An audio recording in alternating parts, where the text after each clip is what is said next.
Hi, welcome to Case Brief's LSAT course. My name is Sean Murphy and I'll be your instructor for the duration of the course. I'm just going to talk a little bit today about how our course is different than others, some basic LSAT information, and then I'm going to give you an assignment to do before your second full lesson of LSAT content. So first, a little bit about our course.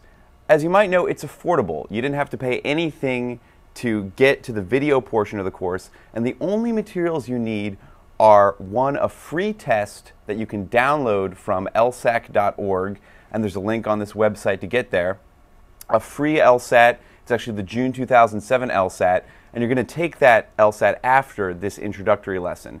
In addition, you need to buy a book of 10 prep tests from lsac.org, and here's the website.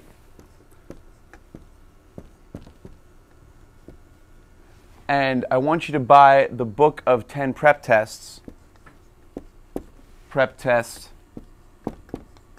52 to 61.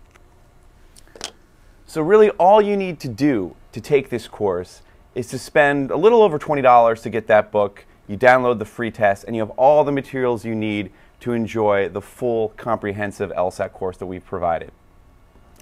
The second thing I want to say is that it's a great course. I've been teaching the LSAT for over 7 years. I've worked for some of the major national test prep companies. After I did that, I've been a private tutor for the last 4 years, and I've taught thousands of students. I've seen how many of the strategies that the big companies teach are effective, but some are needlessly confusing or deceptively simple. So I've refined a lot of those techniques, and I'm giving them to you in this course, and I hope you can use them to your full advantage. And the third thing I want to talk about is why we do this, why we give this material to you for free. The purpose of standardized testing, and this goes back to the first standardized test ever, the Chinese civil service exam, to contemporary tests like the LSAT and the GMAT and the SAT. The purpose of standardized testing is to find the students with the greatest ability. Money should not be a factor in finding those students. So we want to give to you the best prep possible at the lowest possible price. So that's why we do this at Case Briefs. That's why I'm a part of this project, and I'm really excited to be your instructor for this LSAT course. So let's talk a little bit about the LSAT. The LSAT's divided into 3 sections.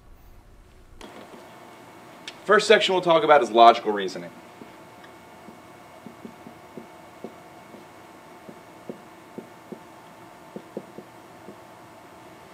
Every LSAT contains 2 scored sections of logical reasoning.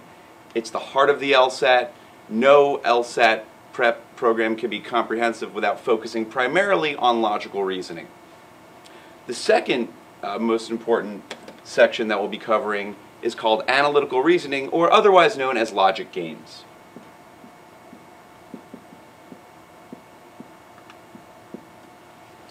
These can be really scary. These are logical puzzles that you have to create a setup for and then answer questions about. And very few people have ever done anything quite similar to a logic game. So we'll be spending a considerable amount of time discussing the different kinds of logic games.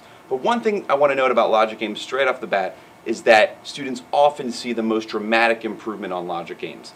I've had plenty of students who start out studying and they can only get to 2 out of the 4 logic games in the game section, and then they conclude their studies by being able to master all 4 games and do the section almost perfectly. So they're scary at first, they're going to give you a really hard time, but don't lose hope. You can improve dramatically on this section of the LSAT, probably more dramatically than any of the other 2 sections. The third section is reading comprehension.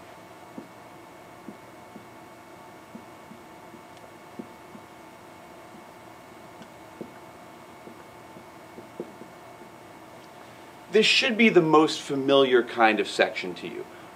The vast majority of you have taken the SAT. There's reading comp on the SAT.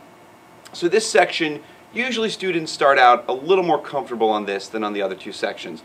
Also, the improvements are not quite as dramatic as on the other 2 sections, but there are still quite a few strategies that we can discuss, and also we'll be discussing the content of the passages and what makes an LSAT passage maybe different from other sorts of passages you've had to analyze. So those are the 3 sections. Every LSAT contains 2 logical reasoning, 1 logic games, and 1 reading comprehension. There's also going to be 1 experimental section. So you'll take 5 sections of multiple choice, and then there's going to be one unscored writing sample at the end of the test. We won't spend much time discussing the writing sample. It's unscored. The schools you apply to will see your writing sample, but it's not a major part of the test. It's not it's not going to make or break your law school application.